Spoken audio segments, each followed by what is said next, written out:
jusqu'à ce mercredi, Père, tu l'as déjà fait. Te disons merci de nous avoir encore donné l'opportunité de nous avancer encore en ce lieu pour écouter ta parole et communier ainsi avec toi. Père très saint, nous savons que sans toi nous sommes rien et sans toi nous ne pouvons rien faire. Nous t'invitons, toi notre Dieu, toi qui avais promis là où deux trois se rassemblent à ton nom, tu es au milieu d'eux. Père, nous avons besoin de toi. Une réunion sans toi, ce n'est pas une réunion de Dieu. Ça sera au Dieu la réunion des partis politiques ou d'autres choses. Ce que nous te prions, Seigneur, sois avec nous.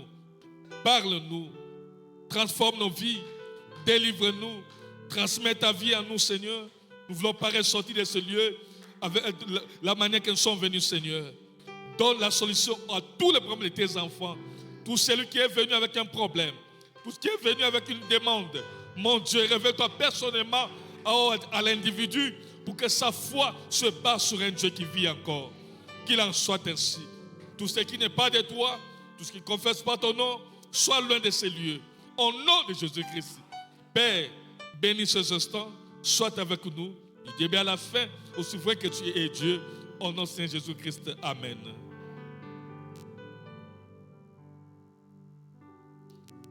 Nous allons prendre 1 Corinthiens 11, 23. Sura ya 11 mstari 23. 1 Corinthiens 11, 23. Wakorintho 11. Car j'ai reçu du Seigneur ce que je vous ai enseigné, ce que le Seigneur Jésus, dans la nuit où il fut livré, prit du pain. Sababu nalipokea toka kwa Bwana ile niliyowafundisha, usiku yenye Bwana alipasha tolewa akabeba mkate. Et après avoir rendu grâce, les rompit et dit, ceci est mon corps qui est rompu pour vous, faites ceci en mémoire de moi. Na kisha yeye kushukuru akavunja ile mkate na akasema, huu ni mwili wangu yenye ilivunjwa kwa ajili yenu, mfanyeni hii kwa kunikumbuka mimi.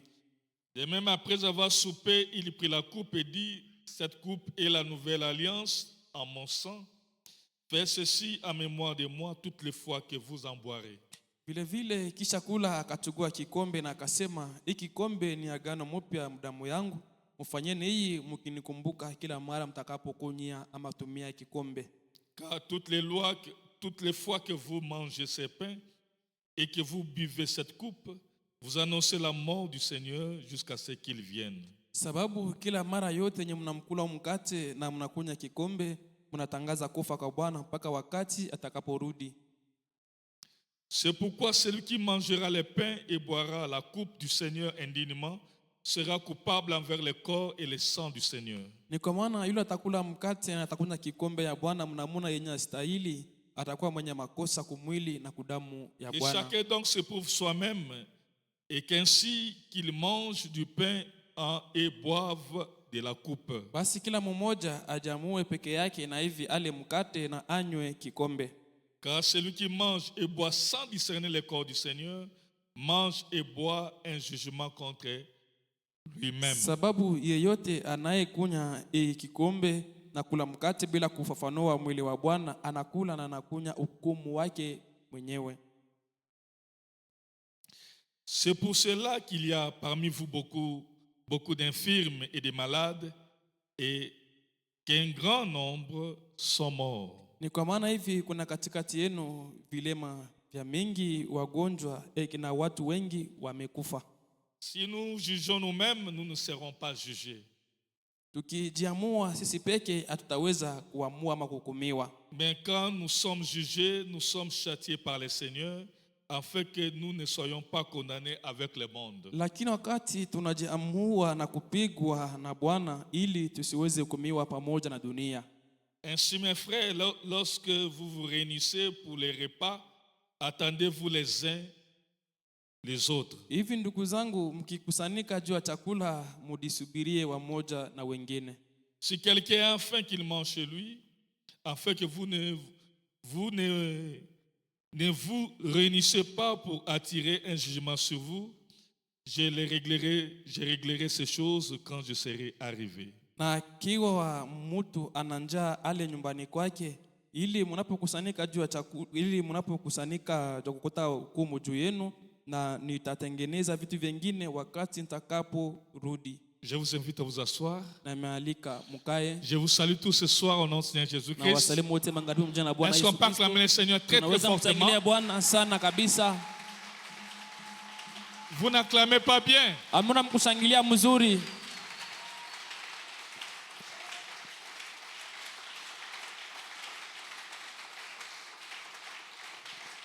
Alléluia. Amina. Que le Seigneur Dieu vous bénisse encore Bwana ce Mungu soir. amebariki tena hii magharibi. Comme je vous l'avais dit, Bwana aliniambia nous allons manger le repas du Seigneur à la fin de l'année. tutakula meza ya Bwana kwa mwisho wa mwaka. Nous ne pouvons pas nous approcher n'importe comment Hatuwezi karibia namna yoyote sans avoir la révélation de ce que tu vas faire ce jour-là. bila kuwa na ufunuo wa kile utafanya ile siku. Parce que le Seigneur avait dit, nous devons nous souvenir de lui. Sababu Bwana alisema tunapasha tumkumbuke, Et c'est un commandement du Seigneur. ni amri ya Bwana. Et nous devons savoir qu'il y a un jour que le Seigneur de gloire, l'agneau de Dieu, était venu sur la terre pour mourir à notre place. Tunapasha jua kama kuna siku moja Bwana mwana kondoo wa Mungu alikuja siku moja pa dunia ili akufe pa nafasi yetu. C'était l'antitype de ce que les sacrificateurs faisaient aux Ilikuwa temps anciens.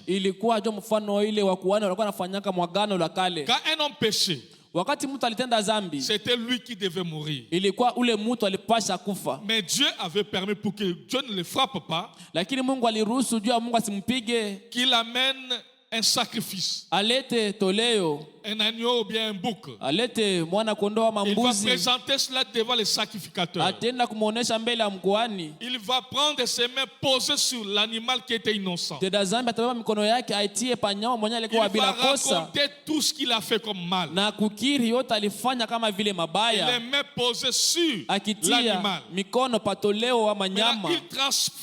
il transférait le péché qu'il avait commis à cet animal-là. Sasa alikuwa anatia dhambi yake juu ya ule nyama mwenye alileta kama toleo, Et après, on coupait l'animal, on tuait l'animal. na kisha balikuwa banamchinja nyama. Quand l'animal pleurait, Wakati nyama analia anakufa, bêlait, wakati alikuwa anatia kelele, l'homme doit mtu penser que anapasha wazie c'est moi qui devais mourir ni à la place de cet animal. mwenye alipasha kufa pafasi au nyama. Ce n'est pas un animal qui a péché, c'est l'homme qui a péché. Ana nyama mwenye alifanya dhambi, lakini ni mtu C'est alitenda ainsi que dhambi. Dieu faisait pour garder l'homme pur. Ni vile Mungu alikuwa anafanya ndio kumchunga mtu Il abakie a fallu que safi. quelqu'un ou quelque chose puisse mourir à sa place. Ilipasha kitu kikufe pafasi ya ule mtu mtenda Tout dhambi. cela n'était que des types. Ile yote ilikuwa tu ni mifano. Un jour, un véritable agneau de Dieu innocent était arrivé sur la terre. Siku moja mwana kondoo wa Mungu bila kosa alipokuja Lui n'a duniani, pas porté seulement le péché d'un seul homme. ye akuchugua tu dhambi ya binadamu Il mmoja, a porté le péché de nous tous. lakini achugua dhambi ya sisi wote, Et pour mettre fin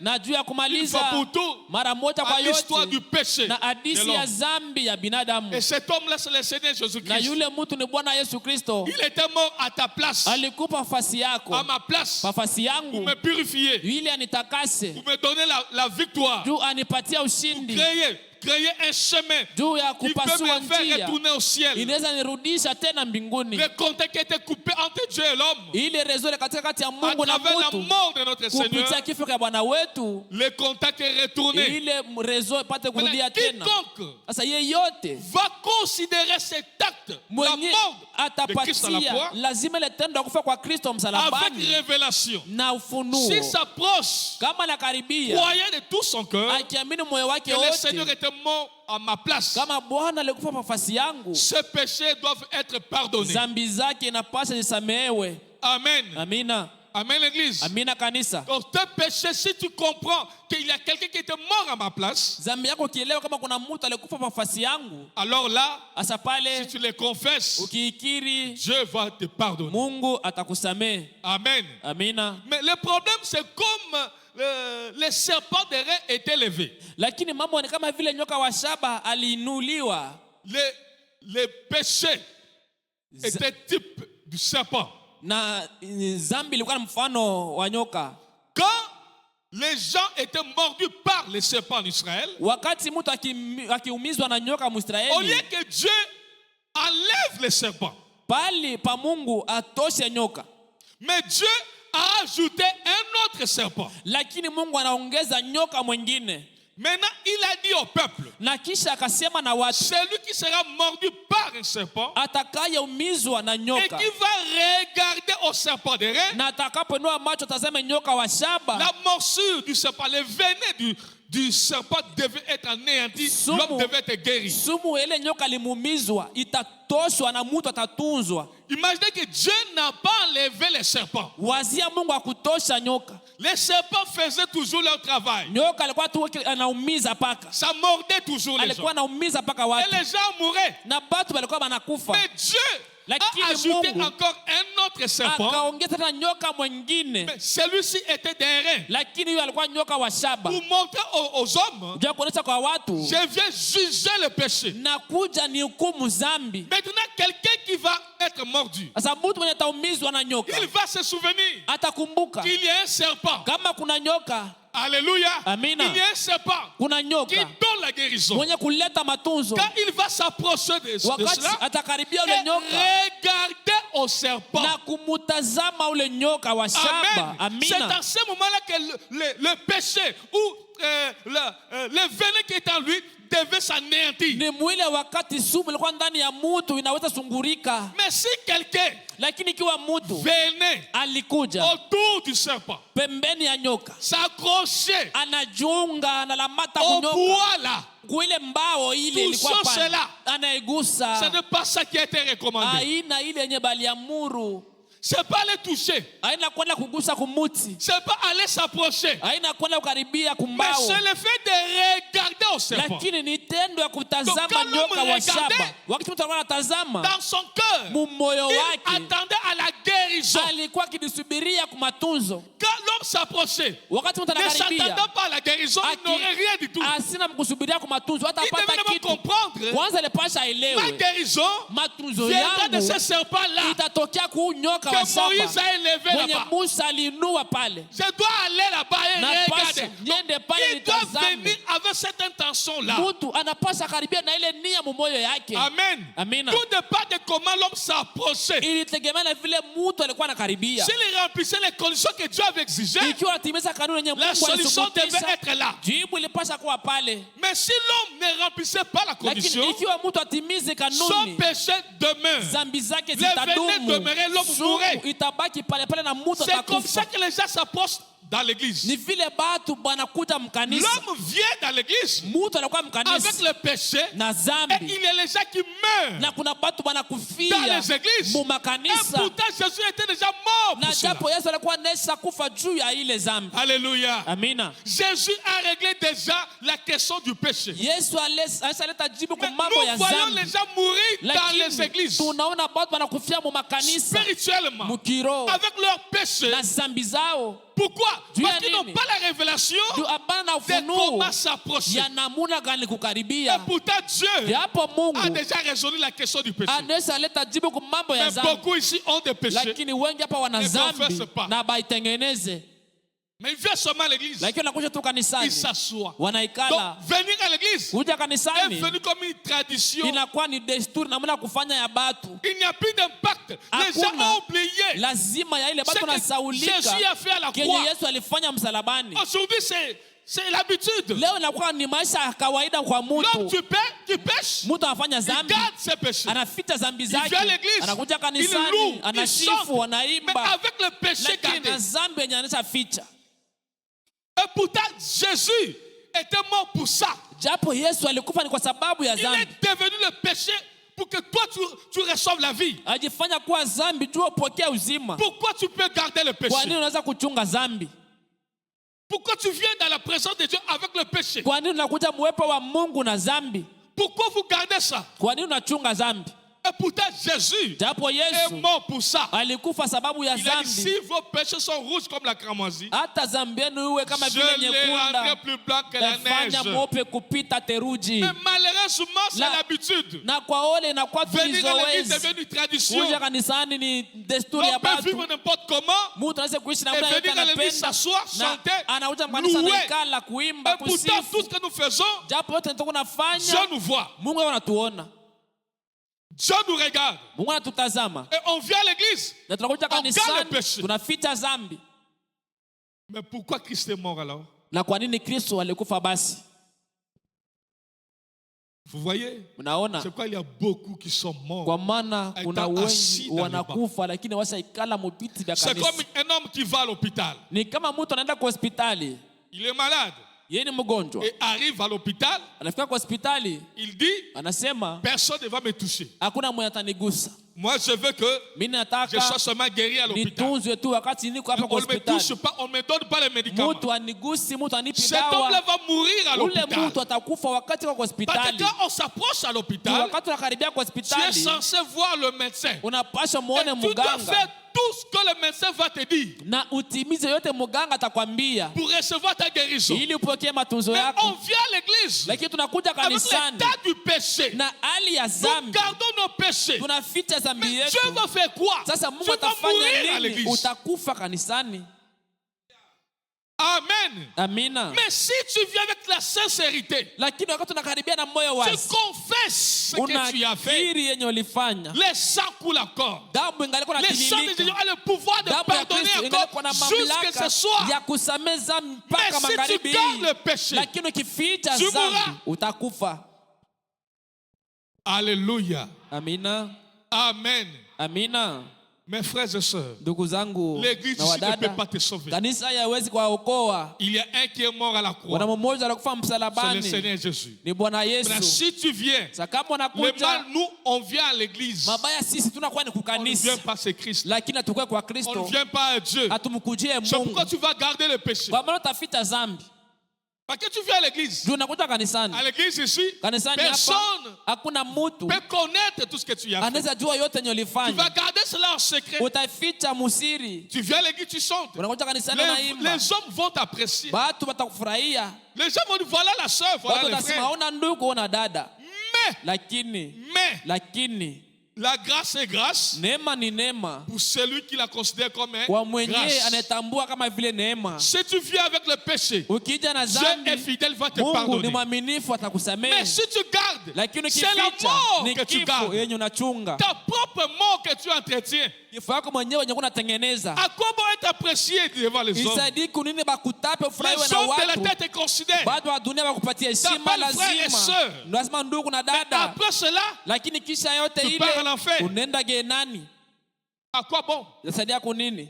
Mes frères, Ndugu aussi zangu, longtemps que nous sommes sur la terre ici, kila mara yenye tuko pa dunia nous ne hapa sommes pas encore parfaits. hatuna Nous wakamilifu, nous battons à cause du travail qui a été fait. tuko najipiganisha kwa kazi Dieu nous ilifanyikwa. sanctifie de plus en plus. Mungu anatutakasa zaidi. Pendant que nous sommes là, Lakini nous pouvons wakati tuko hapa commettre les péchés, tunaweza tena commettre les fanya erreurs. zambi ama makosa. Mais quand nous les commettons, Tukipofanya ne gardons zambi, pas, mes frères, ça tusifiche nous ndugu bloque zangu, le chemin du ciel. tatufungia njia ya mbingu. Amen. Amina. Parce que la Bible nous dit, Biblia inatuonesha celui qui garde le péché ne prospérera jamais. afichaye zambi zake aendelee Nous mbele. devons confesser nos erreurs, Na tupasha kiri makosa confesser yetu, le péché, kukiri zambi, arranger de la manière que Dieu a voulu kutengeneza que nous arrangions munamuru cela. yenye Mungu alipenda tuitengeneze. Sinon, nous nous entretenons nous-mêmes notre propre mort. Kama fala tunajitengenezea kufa Qu'est-ce que tu kwetu vas dire si ce peke, jour-là? utasema nini ile siku? Tu vas dire quoi? Pendant que Dieu a élevé les serpents des reins, Wakati Mungu alinua nyoka wa à shaba, quiconque qui sera mordu par les serpents, kwa hiyo yote ataumizwa na il nyoka, regardera, hata hapo il atazama recevra la na guérison. anapokea Mais matunzo. pourquoi toi tu ne peux pas regarder? Lakini kwa nini huwezi utazama nyoka wa Pourquoi toi tu dois shaba? garder Kwa cela? nini unapasha uchunge Pourquoi ne ile? pas confesser Kwa cela? nini kosa Pourquoi ne kuitengeneza? pas dire Seigneur, j'ai mal agi? Kwa nini kosa kusema Bwana nalitenda mal fait, vibaya? pardonne-moi, Bwana Seigneur. unisamee. Amen. Amina. Si tu n'arranges pas, ikiwa utengeneze ça va s'accrocher à toi. itakulamata, Il n'y a qu'une itakuzama. seule chose qui peut enlever le Ni péché. kitu moja kinaweza C'est quand on les kuondosha confesse. dhambi wakati Quand on tunaitubu, l'arrange. wakati Et tunaitengeneza. Dieu voit la Na sincérité. Mungu de ton anaonaka cœur. uwazi wa moyo Parce que wako. Dieu connaît que nous sommes faibles. Mungu anajua kama sisi ni dhaifu. Dieu connaît que sans lui nous ne pouvons rien faire. Anajua kama bila Il yeye le sait. sisi hatuwezi kitu, Et Dieu anaijua. exige à nous la Na sincérité. Mungu anasubutisha tokea Quand nous kwetu nous approchons de uwazi lui, wa moyo Et que quand il tunapomkaribia. voit que nous sommes sincères, Akiona kama tuko na moyo cela wetu veut wazi, dire, maana nous disons à Dieu, tunamwambia Mungu, Seigneur, je ne pouvais pas faire ça, Bwana, mais je l'ai sikupenda fait. kufanya vile, lakini najikuta Je naifanya. ne mérite pas de vivre. Sistahili kuishi, Pardonne-moi, Seigneur. unisamehe Bwana. Et quand tu es sincère, Na wakati kuna moyo wazi, Dieu te pardonnera Mungu et tu atakusamehe sentiras la paix na dans ton utasikia cœur. amani mu moyo Parce que wako. quand Dieu pardonne, Wakati Mungu anasamehe, mes frères, ndugu tu zangu, sentiras la paix. utasikia amani, La condamnation va partir. hukumu utatoka. Mais quand tu ressens comme ça, Lakini ukiangalia unasikia vous savez, hukumu, il y mnajua a des péchés. kuna dhambi. Comme nous, étant que nous, les hommes, quand on fait une chose de mal, Sisi kama watu tukifanya kitu kibaya, on va plus aller demander pardon à Dieu. tutamwendea zaidi kumwomba Mungu msamaha. Quand vous constatez que vous venez même à l'hôtel ici, vous demandez à Dieu pardon, mais vous ne ressentez pas la paix, Hata kama nakuwa mkanisa unapita kumazabau unamwomba Mungu msamaha, lakini kisha ile ausikie amani mu moyo. cela veut dire les péchés là, Dieu veut que tu les confesses devant un homme de Dieu. Manake ile dhambi Mungu anapenda uitengeneze mbele ya mtumishi wake. Amen. Amina. Il y a les péchés Kuna dhambi que quand vous demandez pardon à Dieu, ukimwomba Mungu msamaha, des fois ça ne suffit pas. mara nyingine ile Il faut aller ayeneye confesser voir l'homme de Dieu, inapasa uende uitengeneze mbele ya mtumishi wa Demandez-lui pardon, Mungu, umwombe qui msamaha, le prie pour toi. akuombeye. D'autres péchés, Dhambi tu dois nyingine aller voir la personne à qui tu as unapasa offensé. ukamwone mtu mwenye ulikosea, Tu demandes à Dieu pardon, unamwomba Mungu msamaha, tu viens à l'hôtel, na kwa tu sais kumazabau que ça ne part pas. unasikia kama ile dhambi Ne haitoki, cache pas ça. usifiche. Va aller voir la personne que tu as offensée. Nenda kumwona mtu mwenye ulikosea, Dis-lui, j'ai mwambie mal agi. nalitenda Regarde ce que mubaya, j'ai fait. angalia kenye nalifanya, Pardonne-moi mon frère, unisamehe ndugu pardonne-moi yangu, ma soeur. unisamehe dada Et yangu. quand il va prier pour toi, Wakati tu atakuombea sentiras la paix. utasikia amani. Même si lui s'est fâché. Hata yeye Mais le fait anakasirika, que tu lui as lakini parlé la tendo ya vérité, vile dans la ulimuonesha sincérité, ukweli wazi quand wa tu vas moyo, retourner à la wakati maison, utarudia nyumbani tu kwako sentiras la paix. utasikia amani. Est-ce que l'église m'entend très bien? Sasa nasikia mzuri. Parce que le diable te dira, Shetani atakuonesha, ne dis à personne. usimwambie mtu. Tu t'es masturbé, Ulijifurahisha Prisama le mwili, hein? ukiri kwa Bwana, Va à la chair, uende va à tu l'hôtel, kumazabau, confesse. uitengeneze na Mungu. Si tu viens ici, Kama unakuja hapa tu mbele confesses, unaikiri, tu ne ressens pas la paix, lakini kisha usikie va salama, voir le pasteur. nenda mona mchungaji, Dis-lui, mwambie je regrette, nanungunika, serviteur du Seigneur, mtumishi wa Bwana, ce que j'ai fait. kenye Je nalifanya, sens la condamnation. nasikia hukumu, Je fais ça, nalifanya ça, hivi hivi Que hivi, le Seigneur me pardonne. Bwana nisamehe. Et quand il va prier pour Na toi, wakati tu atakuombea sentiras la paix. utasikia amani. Amen. Amina. Ne cachons pas les péchés. Tusifiche zambi, Confessons-les. tuikiri. Aussi longtemps que nous sommes sur la terre, Kila mara yenye tuko pa le dunia, corps a un pouvoir terrible. mwili ina mamlaka ya Il y a hatari. encore d'autres. Nous Kungaliko avons vu. wengine tuliona Il y a les saints qui réclament. kuna damu joy, kunaomba, Tu veux vivre correctement. unapenda uishi sawa Mais les sawa, saints t'attirent vers le lakini mal. damu inakurudisha kumabaya. Mes frères, Ndugu tu zangu, peux résister aujourd'hui, unaweza nakangala résister leo, demain, kesho mais peut-être nakangala, un jour tu peux mara nyingine tomber. moja ya siku Ne unajikuta reste pas naanguka. tombé. Usibaki mwenye kulala chini, Relève-toi.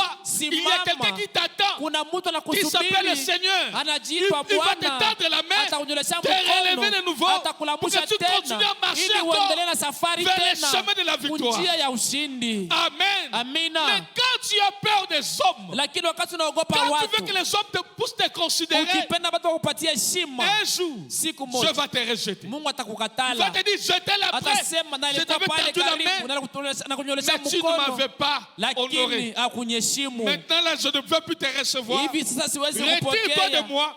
uende Et mbali là, na il y aura des mimi, pleurs. na pale kutakuwa ni Et des kulia grincements des na dents. kusaka kwa Ne meno. cachons pas nos péchés. Tusifiche zambi zetu.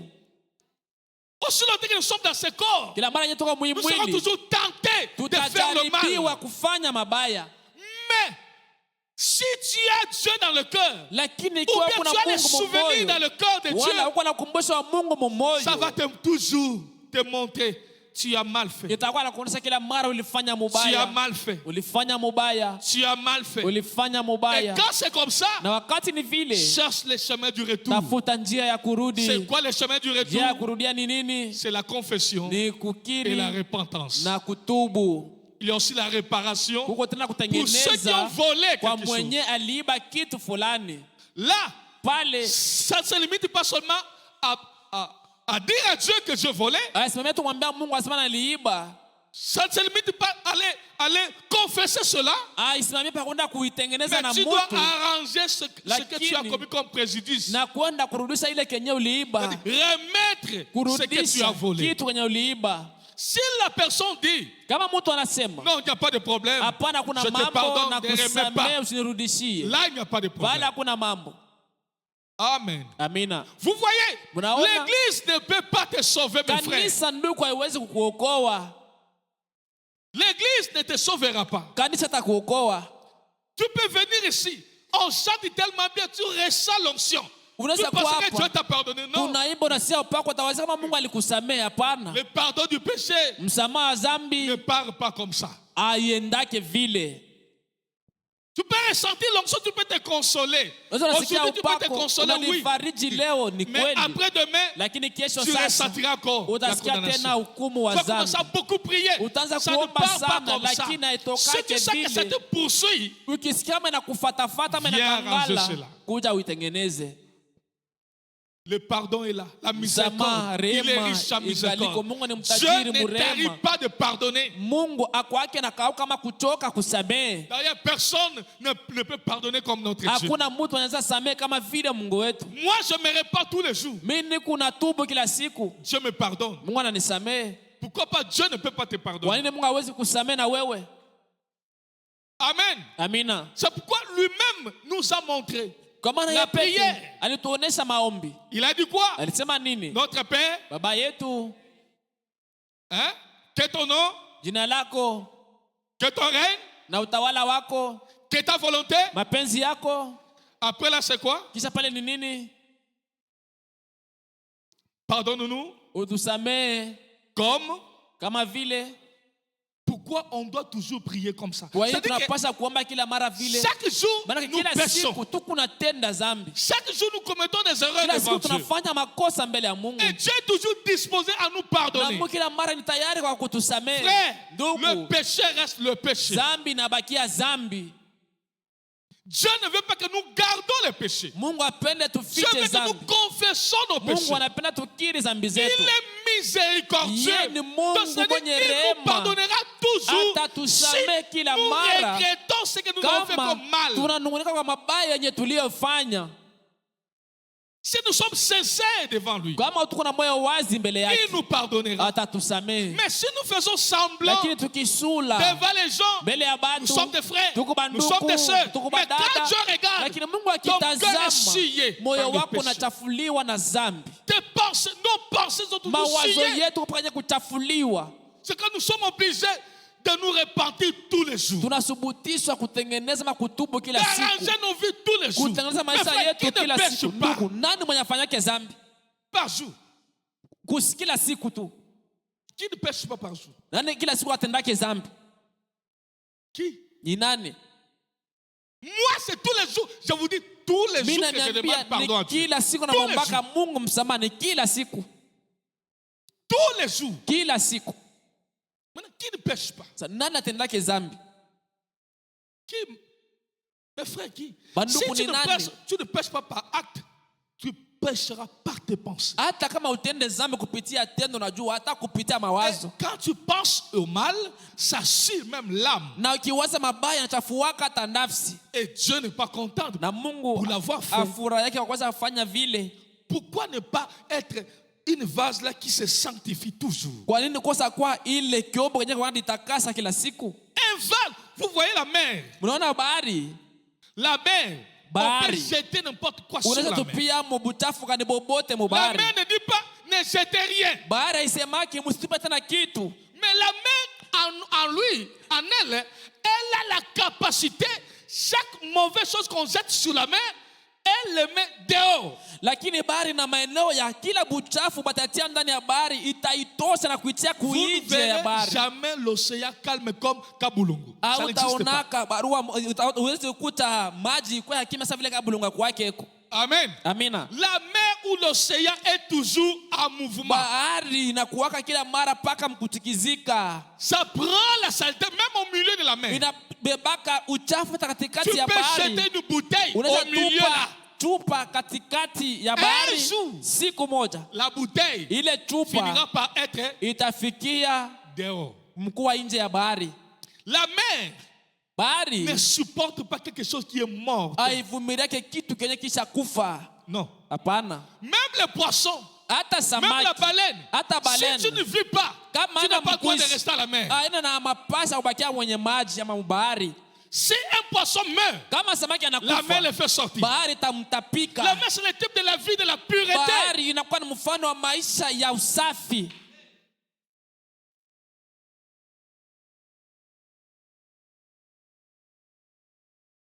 C'est ça le problème de venir en retard. Ile jo mambo ya kuja kanisani nyuma ya wakati. Vous n'avez pas le temps de vous consacrer. Amana wakati wa kujitolea. Vous n'avez pas le temps de vous prier. Amana wakati wa kuomba. Parce qu'ici, il y a la guerre. Juu hapa peko vita. Des esprits de Dieu. Maroho ya Mungu na maroho kwa shetani. C'est un combat. Ni vita. Maintenant, comme tu n'as pas eu le temps de te préparer Vile spirituellement, kwa na wakati wa kujitayarisha mkiro. maintenant, Sasa, le diable va t'envoûter. Le Shetani diable va te atafika dominer. hapa atakutawala. Au lieu d'écouter la parole, Pale pa usikie tu vas neno dormir. atakwambia ulale et tu vas sortir na utatoka sans rien recevoir. bila kupokea Mais kitu. pourquoi tu étais alors à Kwa nini l'église? ulikuja kanisani basi? Tu as abandonné tout ce que tu pouvais faire. Uliacha là-bas. yote uliweza kufanya kule. Tu es venu pour dire que Seigneur parle. Unakuja kusema pa Mais Bwana arrivé à sema l'église, parce que nani. vous ne vous êtes pas Ufike préparé, mkanisa juu ya kujitayarisha, on va te faire dormir. batakulalisha Tu usingizi. sentiras la fatigue. Utasikia Quand on mchoko. va prêcher, Wakati avec watahubiri cette fatigue-là, na ile tu ne vas mchoko rien entendre. hautasikia ama kuelewa kitu. Pendant qu'on parle, quand Wakati tu penses ailleurs, wanasema unawaza bingine. c'est le lieu de combat. Hii kanisa ni fasi ya C'est le lieu de ukomvi. la bataille. Ni fasi ya vita. Celui qui ne se prépare pas bien Unatayarisha ne vizuri reçoit rien. apokee kitu. C'est comme ça que quand les gens viennent à l'église, ils Et puis viennent comme d'habitude. Wakati watu wanakuja kanisani wanakuwa kama vile kwa On ne zoezi. va rien recevoir. Ah, C'est comme beaucoup de gens font beaucoup d'années dans une église, leur vie ne change Kwa pas. maana watu wanafanya miaka mingi kanisani Parce que kila la maisha manière qui ubadilika. s'approche Na mbona Bwana n'est pas bien karibia devant Dieu. haistahili mbele ya Bwana. Si réellement vous venez à l'église, Kama kweli kweli unakuja mkanisa, quelle est votre approche? Quelle manière vous vous approchez? unakaribiana na namna gani? Pour que les gens vous voient? Juu watu bakuone, Ou bien tu viens parce que tu veux quelque chose. wala Tu attends unakaribia quelque chose de juu Dieu. unapenda kupokea kitu tokea kwa Mungu kile unasubiri. Elle est fatiguée. Mwenye kuchoka Elle va recevoir quoi? atapokea nini? Bien. Kuna kitu. Je disais ceci. Na kwa nasema hivi, La mer, bahari c'est ça même l'essence de la vie d'un chrétien. ndio mfano ya maisha ya Mkristo. On peut jeter quelque chose au milieu de la Banaweza mer. tupa kitu katikati ya bahari.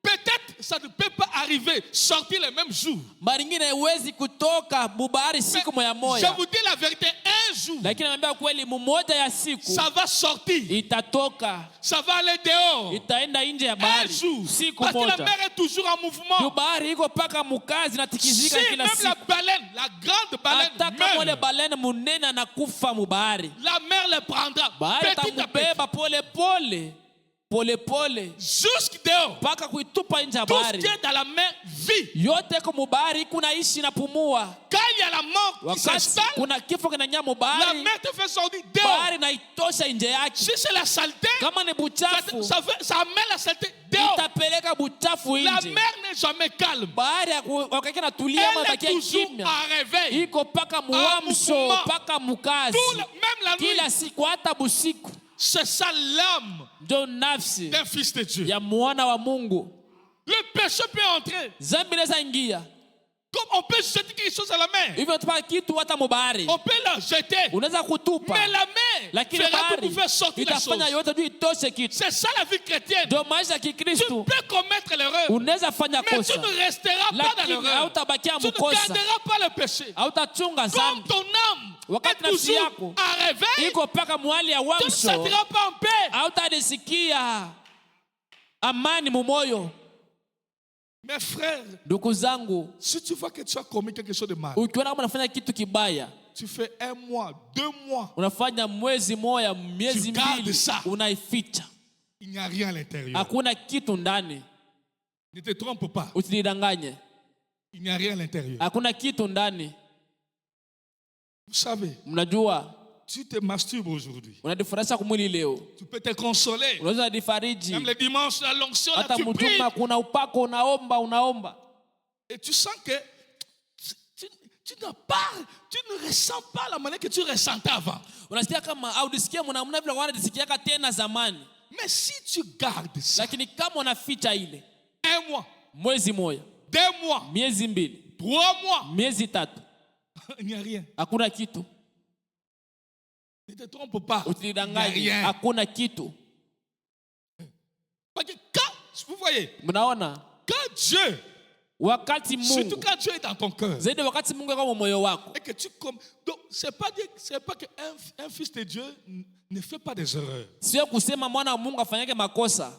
On va en commettre quand nous sommes encore dans ce corps ici. Tutafanya On va makosa toujours en commettre. tunapokuwa mwili tutaifanya Mais ce qui zaidi. fait la différence, Yenye kuleta un hatanisho, enfant de Dieu mtoto wa Mungu ne garde pas le péché. afichake Tu zambi. peux te consoler avec les choses. Unaweza tu kujifariji pries, na tu vois que les choses que tu as vitu, commises là, tu as utaona des fois kama honte de confesser cela. Bila mtu mwenyewe ulifanya, mara nyingine unasikia haya ya Tu peux te kujitengeneza. consoler comment? Unaweza kujifariji namna Mais tu yote. sentiras toujours quelque chose Utasikia de poussé. paka Arrange. kitu utakusukuma utengeneze. Arrange. Tengeneza. Arrange. Tengeneza. Mes frères, Ndugu tu ne zangu, peux pas faire 3 mois avec ça. hautaweza fanya miezi tatu na ile. Si tu fais 3 mois, Ukifanya miezi tatu, ne te trompe pas. Il n'y a usidanganye. rien. Hakuyakuwa kitu. Il n'y a rien. Hakuna kitu. Tu peux penser peut-être que tu avais le Saint-Esprit. Bangine uliwazia kama alikuwa na Roho Mtakatifu. Mais quand tu vois que tu peux rester pendant 3 mois Lakini kiona unaweza fanya miezi mitatu sans dire, bila parce kuisema. que tu as demandé pardon, tu ne sens pas la paix. Uliomba msamaha bila Cela veut kusikia dire- amani. Ce péché-là, Dieu veut que tu pousses les confesser. Maana yake ile dhambi Mungu anapenda uikiri, Compris pour toi, bakuombeye pour que Dieu te pardonne. ili Mungu akusamee. Mais quand vous gardez ça, Lakini ukiificha et vous vous consolez par l'onction, na unajifariji na upako, oh, je me suis bien senti. nalisikia Mes frères, mzuri ça ndugu yangu, reviendra, ça montera. itarudia tena, itapanda mumoyo, Ça va toujours remonter. itapanda kila Tu mara. peux te consoler comme ça Unaweza kujifariji na muna remontera. yote, itapanda Mais les paka. jours, Lakini tu vas siku seulement parler. yenye utaisema Toi-même, tu seras wewe témoin. peke utakuwa mshuhuda, Il y aura une différence. kutakuwa chanisho. Tu seras témoin toi-même. Utakuwa mshuhuda wewe peke, Il y aura une différence. kutakuwa chanisho. Amen. Amina. Est-ce qu'on peut acclamer le Tunaweza Seigneur? mshangilia Bwana.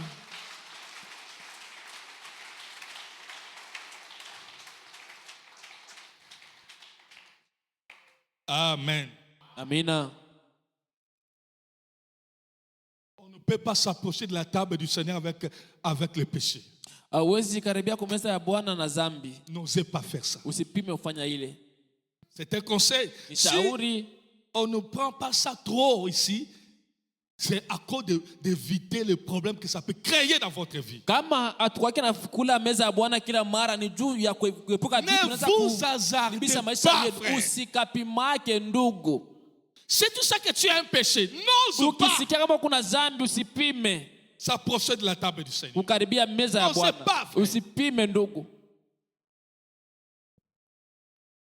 Tu peux prendre comme c'est un père, Unaweza sasa vile c'est ni un mkate, ni type. mfano, Ça a des conséquences terribles. lakini ina matukio moja ya ajabu.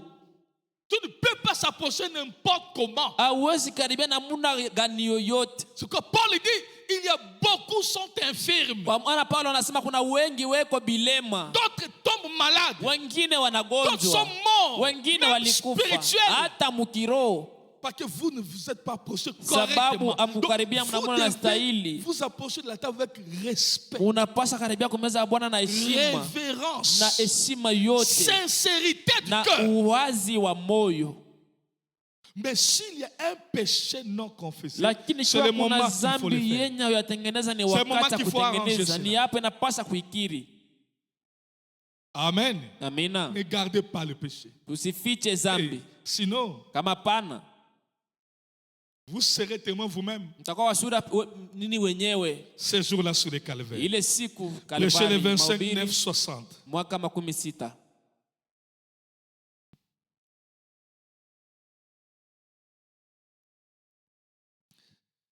Paragraphe 66 Kifungu 66 pour Shekinah et 54 pour la voix de Dieu. 54 juu ya sauti ya Mungu. Abraham n'a plus à errer dans le pays pour rechercher une cité. Ibrahimu hakuwa sana kutankatanka muinchi ja kutafuta muji. Le pécheur n'a plus à demander s'il peut être sauvé ou pas. Zambi haiwezi kuulizwa kama inaweza kuokolewa wala hapana. Le malade n'a plus à se demander s'il peut être guéri ou pas. Mgonjwa ana na kujiuliza kama anaweza kutunzwa wala hapana. Le voile déchiré, Pazia yenye ce jour-là kupasuliwa sur le calvaire, ile siku a Kalvari révélé les chemins vers une victoire totale. ilifungua njia kuushindi kamilifu. Mes frères et Ndugu sœurs, zangu na wadada, c'est là où se trouve notre force. ni pale penye panaikalia nguvu Le yetu calvaire. Kalvari. Le sang qui nous sanctifie aujourd'hui Damu inayotutakasa leo a été coulé du calvaire. ilimwangika ku Kalvari. L'épouse a reçu la force Bibi harusi alipata nguvu de son époux. kutokea kwa mume wake. Il y a une possibilité. Mes frères, Kuna maeneo quand vous ndugu avez un zangu, problème, wakati kuna pensez mambo, là au calvaire. waza Kalvari. Quelque chose s'était passé pour Kuna toi. kitu moja kilifanyika kule juu yako. C'est là où Dieu a dit qu'il te guérit de toutes tes Ni kule maladies. kwenye Mungu alisema anakuponya kwa magonjwa Par yako ses yote meurtrissures, kupitia vidonda les vyake. plaies là, Vidonda c'est vyake ça qui porte ta guérison. ndio yenye kuleta matunzo Pas yako. seulement la guérison physique, Sio tu matunzo wa même la mwili, guérison hata spirituelle. matunzo ya Il a kiroho. tout accompli. C'est Alitimiza pourquoi il a yote, dit, kwa maana alisema tout est yote accompli. imetimia. Alléluia. Amina. Quand ta foi regarde au calvaire, Wakati imani yako c'est inatazama pourquoi Kalvari, Bwana dit, Bwana Bwana tu ne anasema peux pas passer près de la croix hawezi pita et tu pembeni ya restes msalaba la même na ubakie personne. mtu moya moya. Ça signifie quelque chose pour nous. Inamaanisha kitu moya juu yetu. Ça a ouvert les chemins Ilipasua njia pour une victoire. kuenda kuushindi kamilifu. Dieu nous donne la puissance de son esprit Mungu anatupatia uwezo wa roho yake pour avoir une vie qui triomphe de toutes ces choses. juu ya kuwa na maisha yenye kushinda tokea bibitu vyote. Amen. Amina. Mes frères, Ndugu zangu, qu'est-ce que Dieu fait? Mungu anafanya nini? Tu demandes le Saint-Esprit, Unaomba Roho Mtakatifu, je te le donne. Mungu anakupatia hayo. Maintenant, le Saint-Esprit en toi Roho va Mtakatifu commencer le ndani yako travail lentement et itaanza sûrement. fanya kazi polepole na kwa Commencera kitisho à yote. dominer, à éliminer Itaanza chaque tawala chose qui na te dérange. kuvunja kila kitu kilikuwa na kusumbua. Un jour, Na siku tu moja seras totalement délivré. utafunguliwa kabisa Un kabisa. jour, Siku tu moja n'auras même plus la pensée du péché. hautakuwa hata na wazo ya Tout dhambi. sera dominé par le Yote Saint-Esprit. itatawaliwa na Roho Mtakatifu. Amen. Amina. Mais si tu commets quelque chose de mal, Lakini ukifanya kitu ne kibaya gardez pas. usifiche. Le diable te dira, Shetani si atakuonesha tu dis, ukisema, on dira, batasema hivi, batasema, batasema, ne l'écoute pas. usimsikie. Tu peux arranger ça. Unaweza unaitengeneza, Couvrir. D'abord, unaifinika. c'est pas moi, je n'avais pas Kwanza l'intention de faire, kukwambia mais sikuwa na je fais mawazo ya ça. kufanya, lakini nalifanya Quand tu. le gars te condamne, Moyo kukihukumu, ne cherchons pas de raison. usitafute sababu ama kujitetea.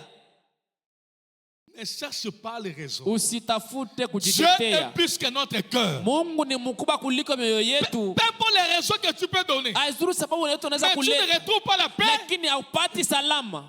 ne continue pas dans cet état-là. Usiendelee mwile hali, C'est très mauvais. iko mubaya sana.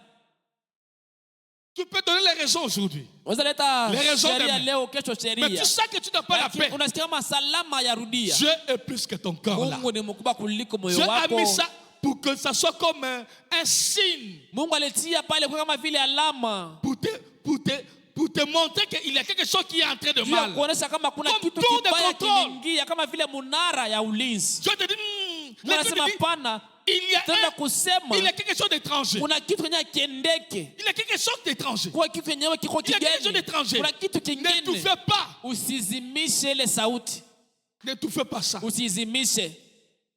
Sinon, Kama pana tu peux rester pendant tout le temps, tu n'entendras plus ça. unaweza bakia wakati Tu wote na penses bila que Dieu kusikia t'avait sauti. pardonné. Non. Utawazama Mungu alikusamehe, lakini hapana. C'est toi qui as étouffé Ni ça. wewe peke uliyozimisha hayo.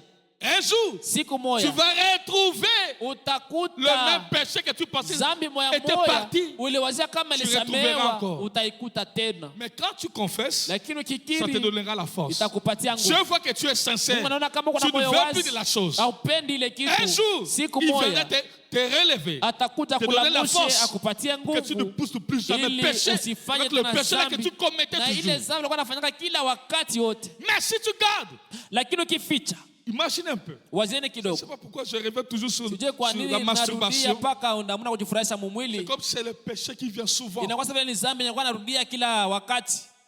Tu as fait aujourd'hui, Ulifanya leo, tu peux dire Seigneur pardonne-moi, unasema tout ça, Bwana tu peux te unisamehe, consoler. unadifariji, Et après un temps, na kisha wakati tu moya vas encore le faire. unaenda tena kufanya. Tu vas encore demander Seigneur Toma tena pardonne-moi. msema tout ça. Bwana unisamehe, Après un temps, kisha tu wakati vas encore mwingine le unaenda faire. tena kuifanya.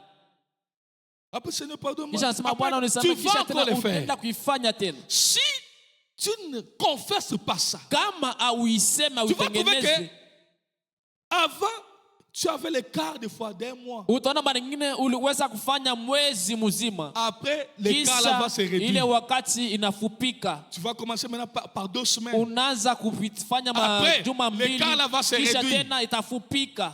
Après, tu vas faire maintenant Kisha par utaanza une semaine. kufanya juma moja, Après, kisha le tena quart là va se ile réduire. kipande itafupika Tu peux tena. faire même 3 jours, tu Unaweza le fanya fais. masiku tatu unafanya, 4 jours, tu le fais. siku tatu Après, unafanya, le kisha quart là va se tena réduire. inafupika. Tu peux commencer à le faire tous les jours. Unaanza fanya kila siku, Là, c'est fini. pale inakwisha. La masturbation te détruit Kujifurahisha mumwili na et kuharibu physiquement na kimwili et na spirituellement. mukiroho. Tu sentiras que tu ne pourras même plus. Utasikia kama hautaweza tena, Même tu vas forcer les hata choses. unaweza Même kukaza dans les vitu, prières. hata mu Mais tu maombi, sentiras que lakini unasikia quelque chose paka ne marche kuna pas. kitu Quand tu akiendeki. sens ça, Wakati unasikia ne garde vile, plus. usifiche Va tena, aller nenda confesser cela. kuikiri. Quand tu vas confesser, Wakati Dieu verra utakiri, ta sincérité. Mungu ataona uwazi wa moyo wako. Tu verras que tu verras un longtemps, Utaona tu ne feras kama plus ça. wakati mrefu Si utaifanya ça vient tena. encore de Kama cas, tu vas inakuya confesser. tena, uende ukaikiri. Après, tu feras encore Kisha un utafanya tena longtemps. wakati Tu mrefu. peux retomber encore. Unaweza Va kuanguka encore tena, confesser uende un tena jour. utengeneze siku Comme moja. Dieu voit que tu ne veux Vile pas ça, Mungu anaona kama un uipendi, jour, siku tu ne moja verras plus jamais hautafanyaka tena ile kosa. Alléluia. Amina. Il va enlever complètement cela. Ataiondoa kabisa Parce que kabisa. Dieu, Ndio ce qui Mungu l'intéresse, kenye c'est kumwangalia notre yeye sincérité. ni uwazi wa Parce moyo qu'il wetu. sait. Juu anajua Nous ne sommes pas forts. hatuna na nguvu, Il le sait bien. anaijua mzuri. C'est pourquoi à la croix, Kwa maana la Bible nous msalabani dit, Biblia il a inatuonesha été tenté de toutes les tentations qu'un homme peut être tenté. alijaribiwa kwa jaribu yote yenye mtu anaweza jaribiwa nayo. Il a senti comment ça peut faire. Alisikia vile jaribu inaweza C'est ça qui fanya. l'a mené à la croix à Ni ile dire, ilipeleka msalabani afike Père, kusema pardonne-leur, Baba ils ne wasamehe, savent pas ce qu'ils font. kwani hawajue yenye Il wanafanya. a compris qu'un Alielewa kama homme sans Dieu mtu bila ne Mungu peut pas faire quelque chose de hawezi bien de fanya lui-même. kitu kizuri kwa yeye peke. Il ne peut même pas éviter le mal. Hawezi hata kuepuka Parce qu'il kuachana est na né dans le mabaya. péché. Juu alizalikia tokea zambi. Imaginez que tu es avec la chose. Wazia we huku kimoya na ile kitu. Comment tu peux éviter ça? Unaweza kujitenga na ile kitu namna gani? Tu peux faire semblant aujourd'hui. Unaweza unasula leo, Demain, ça va te rater. kesho kitakukamata. Parce que tu es né dans le péché. Juu ulizalikia mzambi. Est-ce que tu peux faire quelque chose de bien? Unaweza fanya kitu kizuri wewe ulizalikia mzambi. Mais si tu es sincère, Lakini ikiwa kuna que tu moyo montres que wazi Seigneur, je ne veux na pas cette vie. kumuonesha Mungu, sitamani Je ne maisha, veux pas ça. C'est sitamani, là que Dieu ni pale intervient. Mungu anaingiaka mukazi. C'est là que Jésus Ni pale intervient. Yesu anaingiaka Il mukazi. va intercéder auprès du Père Ataombea karibu ya à Baba ta faveur. mufaida yako. Il dit, Père, Atasema Baba, écoute-les. umusikie. En réalité, il Mukweli ne veut pas faire ça. asitamani Moi, kufanya j'étais sur vile. la terre. Mimi nilikuwa pa Je sais dunia comment ça fait. na alijua vile nafanya maumivu yayo. Aide-le, Umsaidie Baba, Pardonne-le, Père. umusamee Il Baba. est sincère. Eko na moyo C'est ça dans wazi son cœur. na Il vile est moyo wake sincère. eko na moyo Et wazi à cause de Jésus, na juu ya le Yesu Père va te pardonner. Baba atakusamee. Mais si tu caches ça, lakini ukiificha il te dira, cet atakwambia homme ne veut pas sortir de là. huyu mtu apendi toka mwile maisha, Il te laissera. Et atakuacha cette vie-là na ile va maisha commencer à te suivre. itaendelea À te suivre. mkutafuta Si tu as la mkufuata. semence de Dieu, Kama kuna mbegu ya Mungu, un jour, siku Dieu moja va t'exposer Mungu devant les gens. atakutandika mbele ya Tout le monde watu maintenant saura, ah, wote, basi watajua ses frères s'y faisaient comme huyu ça. ndio alikuwa anaishi hivi, Cette soeur vivait comme huyu ndio ça. alikuwa anaishi hivi. Parce que tu as gardé ça. Tu Mais Dieu ulificha, regarde la lakini semence. Mungu anaangalia ni mbegu. À cause de la semence là, Juu ya ile Dieu mbegu te poussera de Mungu force atakusukuma kwa nguvu à arranger ta vie. uitengeneze maisha yako À cause de la semence. juu ya mbegu yake iko ndani yako. C'est pourquoi Ni kwa maana ne critiquez pas usishimange un homme que Dieu expose. mutu mwenye Mungu anatandika mbele ya macho ya bote. Peut-être Maringine c'est Dieu qui l'a fait ça. ni Mungu alifanya Pour le pousser à la vile juu repentance. amsukuma yule mtu atengeneze maisha À yake cause de mbele la na semence qui Mungu est juu ya en ile mbegu iko ndani yake. Vous, Mwe quand tu batu, vas entendre, ukisikia ne murmurez pas. usinungunuke, La usina chose qui peut kupembeni. arriver chez ta soeur là ou chez ton frère, Kitu yenye nafikia ndugu yako Un na dada jour, yako siku ça peut moja t'arriver. kinaweza kufikia na wewe kwako.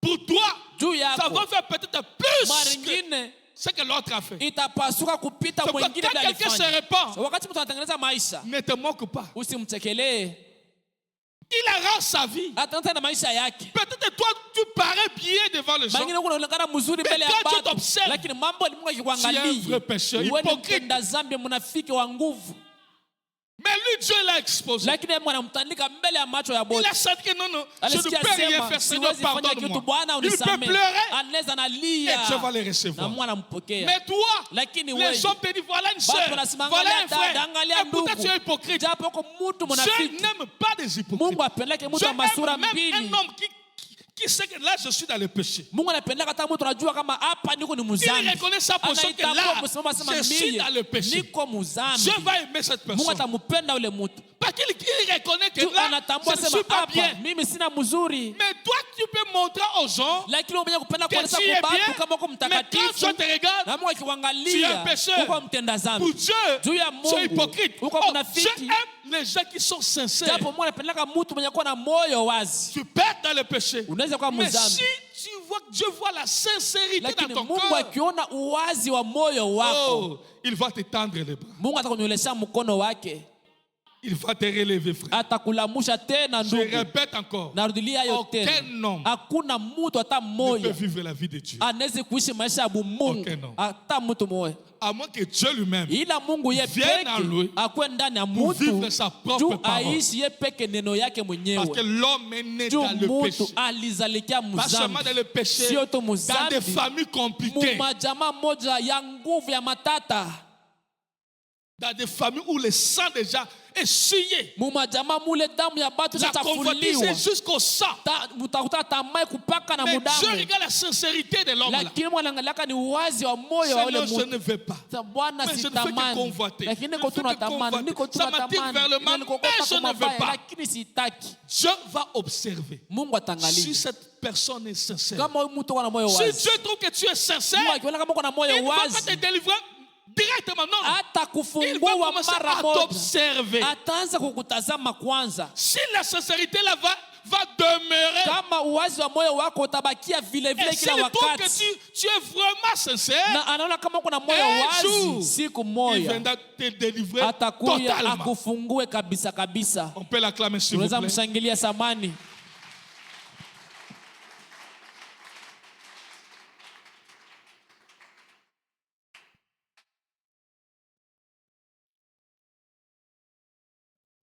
Est-ce l'église est avec moi? Kanisa pamoja na mimi. Le frère Branham dit, Ndugu Branham anasema Dieu nous donne la puissance de son esprit Mungu anatupatia uwezo wa roho yake pour avoir une vie qui triomphe de toutes ces choses. juu ya kuwa na maisha yenye inayoshinda hivi vitu vyote. Il demande simplement de croire à cela. Anatuomba tu tuamini ile. C'est ce qui était arrivé ces jours-là sur le calvaire. Ni ile yenye ilitimilika ile siku Kalvari. Tu dois croire à ça. Kwenye unapasha uamini ile tendo ile kazi Même quand tu ilifanyika. confesses le Hata péché, wakati unakiri tu dois dhambi, croire que Dieu unapasha amini kama Mungu a donné son sang, sa vie pour moi, alitoa uzima wake juu yangu que je ne pêche plus. ili nisifanye tena dhambi. Seigneur, pardonne-moi. Bwana Je unisamehe. crois à l'œuvre de la croix. Naamini kwa kazi ya msalaba. Je crois ce que tu as fait pour moi. Naamini kwa yote alifanya juu yangu. Relève-moi, Seigneur. Nilamushe Bwana. Dieu va te relever. Mungu atakulamusha Tu sentiras la paix. na utasikia amani. Mes frères et sœurs, Wandugu wangu na wadada, ne cachez pas les péchés. tusifiche dhambi. Pendant que je parle ici, Wakati unapo kusema hapa, tu sens dans ton cœur unasikia moyo une wako condamnation. hukumu. Arrange cela. Tengeneza hayo. C'est Dieu qui te parle. Ni Mungu anayesema nawe. Il n'y a jamais eu un jour comme celui-là. Akuja kuwaka siku kama hiyo. Et il n'y en aura jamais de pareil. Na haitakuwaka kwa ya kufanana na ile siku. Donc il n'y a que deux personnes qui ont dit Amen. Ni watu wawili tu walisema amina. Il n'y a que deux personnes qui ont Paka batu dit wawili wenye Amen. walisema amina kuhii. Même pas la voix d'un homme. Hakuna hata sauti ya mwanaume paka wanamke wawili. C'est comme ça. Ni vile Tu peux entendre ça comme une histoire. unasikia sasa vile ni hadithi tu. Ce n'est pas l'histoire. Lakini enda tena hadithi. La croix a la force même ce soir. Même à Msalaba l'instant. iko na nguvu hata wakati tuko naongea hapa. C'est un grand jour. Ni siku kubwa. C'est pourquoi Ni kwa maana il y a un esprit qui est entré dans le branhamisme. kuna roho moja ilenjaa mu kanisa ya Essayer Branhamista d'écarter Jésus. juu ya kupima kumweka kwa Yesu mbali. Écoute ce que notre prophète nous dit. Sikia kile nabii wetu anatuonesha. Ce qui s'est fait là, Kenye kilifanyika il kule. dit, il n'y a jamais eu un jour Anasema comme celui-là. hakuya kuwaka siku saa ile. Et il nous dit, Na il n'y en aura anasema jamais de na pareil. siku ya kufanana na ile siku haitakuwaka Donc, hata siku même ce qui s'est yengine. passé le 28 février, Hata ile ilifanyika le 28 février c'est à cause du calvaire. ni juu ya kazi ya Kalvari. Si le calvaire n'était pas là, Kama Kalvari kukuwa pas hapo, de venue de la parole. hakuna kuja kwa neno. Donc c'est ça la clé de tout. Ile Kalvari jo C'est funguo pourquoi ya Jésus kila n'avait kitu. pas droit à l'erreur. Kwa maana Yesu akupasha kushindwa, N'avait pas droit à l'échec. akupasha kushindwa. S'il échouait, Kama il n'y alishindwa, aurait pas tout ce que nous avons hakuweza kuwa aujourd'hui. ile yote yenye tulipokea C'était leo. fini pour la race humaine. Ilipasa kwa mwisho wa maisha ya Ce binadamu. jour-là, Ile c'est siku un grand jour. ilikuwa ni siku Pour kubwa nous les juu croyants, yetu waaminifu, pour nous les juu chrétiens, yetu Bakristo. n'écoute pas quelqu'un qui Usisikie viendra mtu akuje minimiser le Seigneur. azarau Bwana. Ne prêtez pas attention à lui. Usimusikie mtu wa vile. Sans Jésus, nous sommes rien. Bila Yesu sisi ni bure. Sans Jésus, Bila nous sommes Yesu rien, frère. sisi ni bure ndugu. C'est lui qui donne la valeur Yetu mwenye kuleta à bei notre sens de vie, kumana yetu ya à kuishi. notre christianisme. Kwa Ukristo yetu ni Sans yeye. Jésus, Bila Yesu nous sommes rien. sisi ni bure. Alors quand tu entends quelqu'un Ukimusikia sous mtu l'onction, mupako écartez wote le Seigneur. anasema Bwana yuko Frère. pembeni. Ndugu, Frère, ndugu, quitte cet homme-là. umwache ule mtu, achana naye pale pale. Il n'y a jamais Hakuya kuwaka un jour comme celui-là. siku moya kama ile. Il n'y a jamais de Hakuya jour kuwaka comme siku celui-là. sa ile. Et après, Na il kisha n'y en yake aura haitakuwakako ya On n'a pas kufanana. dit pas. Aba kusema pana. Jamais ça veut dire. Balisema malake kamwe ni kusema Jamais. usiwazi yake ni Donc, tout ce que nous kamwe. pouvons vivre ici, Watu tunaweza kuishi hapa c'est à cause de ça. ni juu ya kazi ya À Kalvari, cause de ces jours-là. ni juu ya kazi ya Ça, msalaba. ces jours-là, Bila ile siku nous sommes rien. si ni bure. Il n'y a pas un jour Hakuna qui siku dépasse les jours-là. inapita ile siku ya Il n'y en a Kalvari. pas, frère. Hainako ndugu.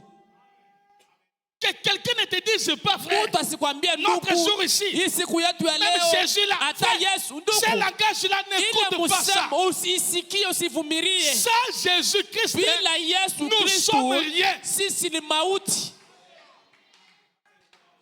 Sans lui, Bila nous yeye sommes rien. sisi ni bure. Tout ce que nous avons, Vyote venye tuko navyo c'est à cause de lui. ni juu yake yeye, Tout. vyote. Si lui n'était pas venu, Kama yeye akuja, l'homme mutu est foutu. ni bure, ni lufu. L'homme était séparé totalement de Dieu. Mutu anakuwa kujitenga kabisa kabisa na Tu Mungu. sommes Moïse. ikawa Tu sois Musa, Abraham. ikawa Ibrahimu. Fais le miracle comme tu veux. Fanya miujiza vile unaipenda. Quand tu meurs Kufa tu, en prison. kifungo. Tu sois Élie. Uwe Les Elia. gens ont vu que Élie Watu wana montait. Elia ananyanyuliwa kwenda C'est comme s'il kumbingu. allait au ciel. Yuko sababu anaenda kumbingu. Arrivé quelque part, Fika fasi moja hivi. on lui dit ici, pas d'entrée. Wanamwambia huku hakuna kuingia. Va là-bas. Nenda Où se kule. trouvent tes frères? Kwenye kuba ndugu yako.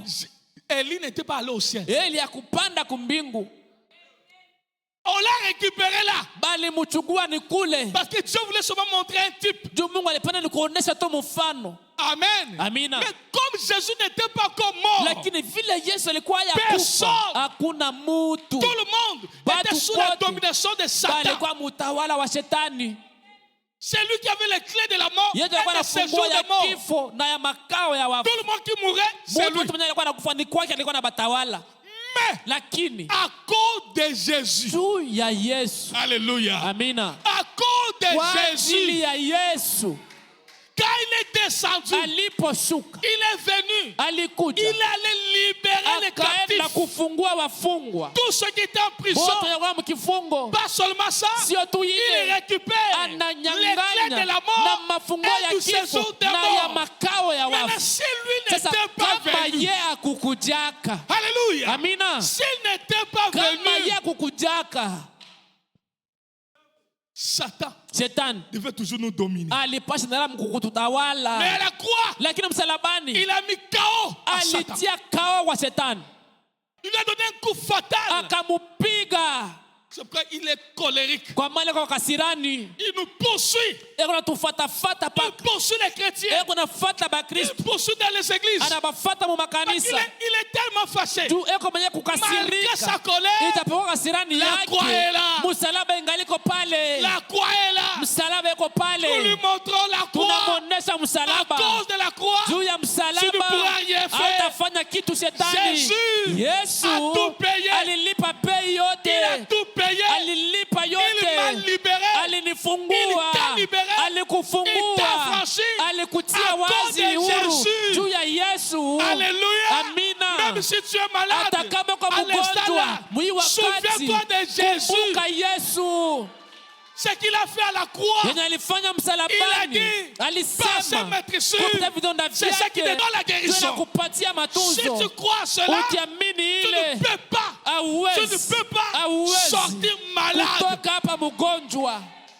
Alléluia. Amina. Si tu sors malade, Ukitoka tu n'as mgonjwa pas cru au kuamini à ce qu'il a fait pour toi à la wenye croix. alifanya juu yako msalabani, Mais si tu crois, lakini kama t'es à la unaamini croix, kama msalabani il m'a guéri. aliniponya, À la croix, il msalabani m'a sauvé. aliniokoa, À la croix, il msalabani m'a pardonné. alinisamehe. Frère, tu ne Ndugu, peux pas garder le péché. hataweza fita zambi, Tu ne peux pas garder le péché. hauwezi fita Tu zambi, vas le confesser. utaikiri. Seigneur, j'ai commis ça. Bwana alifanya Pardonne-moi. kosa, Bwana unisamehe, Alléluia. Amina. Aide-moi de ne plus les commettre. unisaidie nisifanye tena. Je Mungu te dira, atakwambia je suis passé par là. nalipitia Je pale, connais ce que ça fait. najua hivyo vile nafanyaka. fils, Mwanangu, Reviens. rudia. Ma fille, Binti yangu, reviens. nirudilie. Mais si tu gardes, Lakini c'est ukificha Dieu qui va te ni repousser. Mungu mwenye atakukatala, Je n'aime atakusukuma. pas le péché. Mungu apendaki zambi. Alléluia. Amina, Alléluia. amina. Ces jours-là, Ile siku il n'y a jamais eu hakuya kuwaka un jour siku comme celui-là. kama hiyo, Et il n'y en na aura jamais de pareil. haitakuwako kamwe ya kufanana na Frère ile. Branham dit, Branham ce anasema n'est plus nécessaire. haiko tena ya Le lazima, prix a Bei été payé ilishalipwa et nous sommes rachetés. na tuko benye Grâce kukombolewa. soit rendue à Dieu. Neema mrudilie Mungu. Alléluia. Amina. Quand nous sommes Sababu rachetés, tunaweza kombolewa. Alléluia. Amina. on ne paye pas deux fois la même chose. Abalipake bei kwa mara mbili juu ya kitu Il a moya. déjà payé. Aneshalipa bei. Il a déjà payé. Aneshalipa bei. Il a déjà payé. Aneshalipa bei. Ça suffit. Ile naenea. Maintenant, nous sommes Sasa bénéficiaires tuko wenye kufaidikia de ce que ces jours-là ya signifient ile pour moi. siku ilimaanisha Et juu pour yangu toi. na juu Nous yako. bénéficions de Tunafaidikia ce que cela a ya apporté. kile yenye ile siku Ça a ilileta. apporté la guérison. Ilileta Ça a matunzo, apporté la délivrance. ilileta Ça a ufungulivu, apporté le salut. ilileta Ça okovu, nous a ramenés iliturudisha en communion avec notre notre papa. ushiriki na baba yetu. Les voiles qui Pazia nous empêchaient ilikuwa de tuzuiza voir notre ya Père, kumwona baba de voir yetu, la gloire de Dieu. kuona utukufu wa Cette Mungu. voile, Ile pazia à cause de ce jour-là, juu ya ile à siku, cause de Jésus, juu ya Yesu, ce voile ile a pazia été déchiré. La ilipasuliwa, route est ouverte. njia À ilifunguka quiconque kwa veut. yeyote mwenye Si tu anataka. veux, Kama unataka même ce soir, hata hii tu peux magharibi, commencer la route. unaweza kuanza tena La tembea marche. kunjia Une safari, nouvelle marche. safari Cette mpya fois-ci, hii mara avec Jésus. pamoja na Yesu. Alléluia. Amina. Avec Jésus. Pamoja na Même ce Yesu. soir, Hata hii si tu magharibi, veux, kama sur une unapenda nouvelle marche. unaweza tembea Avec safari Jésus. mpya na Yesu. Jésus. Yesu. Jésus. Yesu. Rien que Ni Jésus. Yesu tu. Alléluia. Amina. Si tu l'aimes, Kama unamupenda, invite-le dans ton cœur. umwalike mu moyo wako. Si tu l'aimes, Kama unamupenda, Seigneur Jésus, Bwana Yesu, viens habiter dans mon kuja cœur. uketi mu moyo wangu. Je t'aime. Ninakupenda. Je t'aime. Ce Ninakupenda. que tu as fait là, Ilo lifanya pale, même ton père hata baba yako ne peut pas faire ça pour toi. hawezi kufanyia hayo. Aucun homme Hata binadamu ne moja peut accepter hawezi itika de mourir. akufe À ta place. nafasi yako. Hata Même pas mmoja, ton père, hata même baba pas ta yako, mère. hata mama yako. Moi, je vois les gens qui pleurent au cimetière. C'est pourquoi tout ce qui est la mort là, moi, je n'aime pas. Kwa maana mambo yenyewe yanahusu kifo, mimi sipendaki.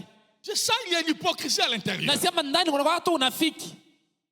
L'homme peut commencer à Mtu rire. anaweza kuwa eko nacheka, Il rit, il rit, anacheka, il rit. anacheka, Quand anacheka. seulement on fait sortir le Wakati corps, wanatosha maiti, ha, ifo tout le kuona monde commence à pleurer. wote machozi, wote Mais c'est kilio. la même personne qui rit. Ni ici. mtu ambaye anakuwa anacheka mkipande kiloko. Et là, il faut Na attraper. pale sasa Là, yapasha il mubambe, anaanguka. anajitupa, anakauka.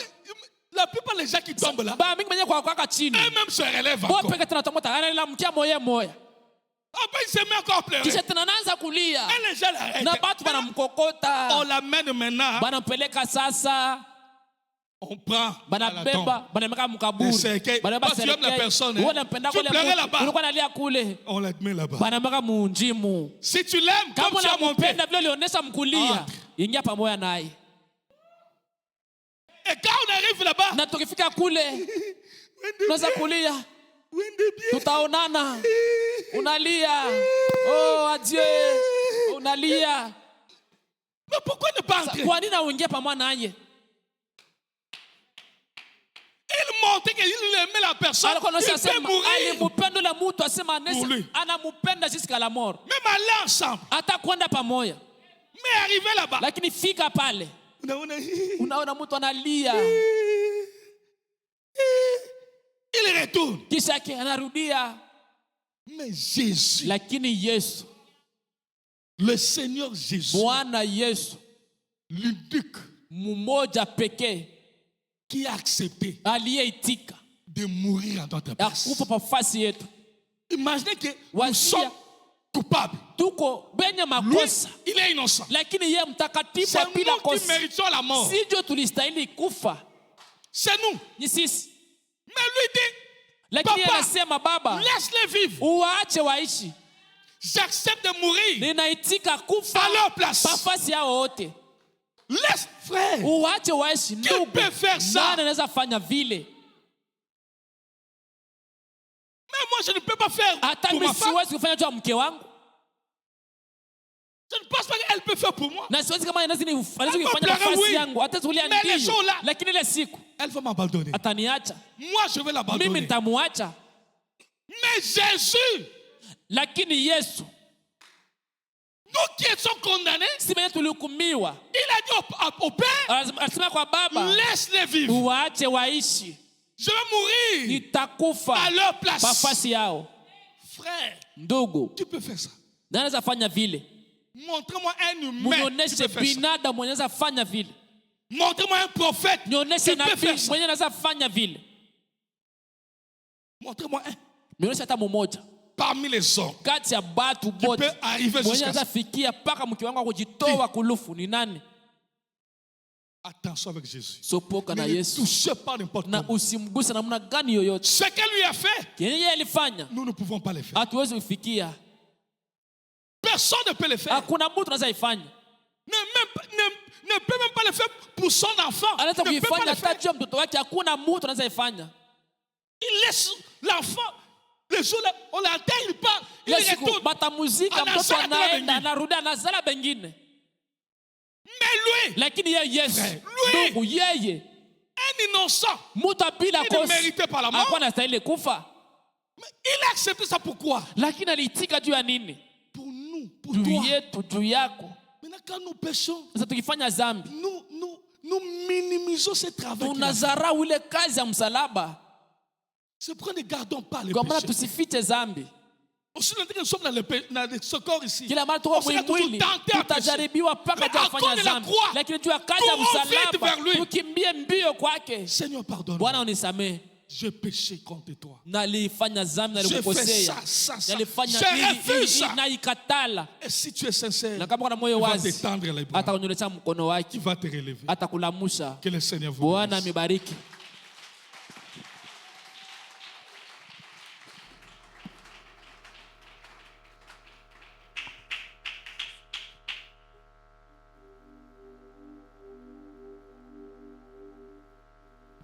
Nous nous mettons debout Tutasimama avec révérence.